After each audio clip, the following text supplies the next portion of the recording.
Noah Claypole ran along the streets at his swiftest pace, and paused not once for breath, until he reached the workhouse gate.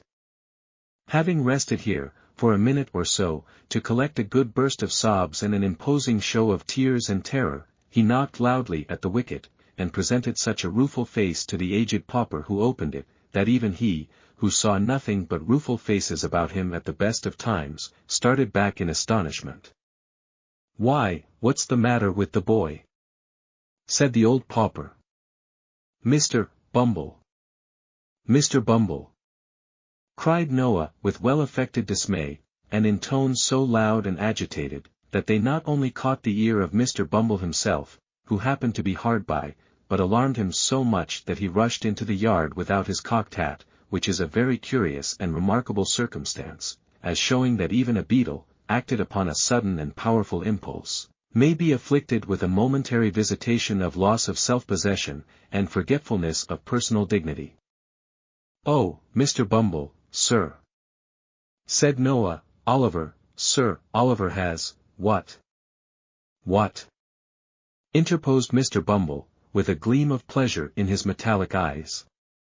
"Not run away, he hasn't run away, has he, Noah?" "No, sir, no.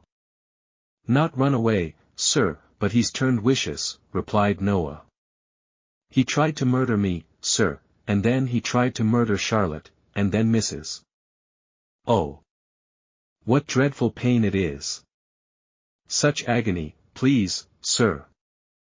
And here, Noah writhed and twisted his body into an extensive variety of eel-like positions, thereby giving Mr. Bumble to understand that, from the violent and sanguinary onset of Oliver Twist, he had sustained severe internal injury and damage, from which he was at that moment suffering the acutest torture. When Noah saw that the intelligence he communicated perfectly paralyzed Mr. Bumble, he imparted additional effect thereunto, by bewailing his dreadful wounds 10 times louder than before, and when he observed a gentleman in a white waistcoat crossing the yard, he was more tragic in his lamentations than ever, rightly conceiving it highly expedient to attract the notice, and rouse the indignation, of the gentleman aforesaid. The gentleman's notice was very soon attracted, for he had not walked 3 paces, when he turned angrily round, and inquired what that young cur was howling for, and why Mr. Bumble did not favour him with something which would render the series of vocular exclamations so designated, an involuntary process. "It's a poor boy from the free school, sir," replied Mr. Bumble, "who has been nearly murdered, all but murdered, sir, by young Twist." "By Jove!" exclaimed the gentleman in the white waistcoat, stopping short. "I knew it. I felt a strange presentiment from the very first, that audacious young savage would come to be hung. He has likewise attempted, sir, to murder the female servant," said Mr. Bumble, with a face of ashy paleness. "And his missus," interposed Mr. Claypole. "And his master, too, I think you said, Noah?" added Mr. Bumble. "No. He's out, or he would have murdered him," replied Noah. "He said he wanted to." "Ah! Said he wanted to, did he, my boy?" inquired the gentleman in the white waistcoat. "Yes, sir," replied Noah. "And please, sir, Mrs. wants to know whether Mr. Bumble can spare time to step up there, directly, and flog him, 'cause master's out."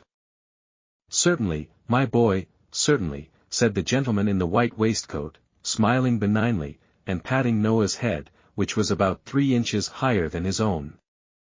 "You're a good boy, a very good boy. Here's a penny for you. Bumble, just step up to Sourberry's with your cane, and see what's best to be done. Don't spare him, Bumble."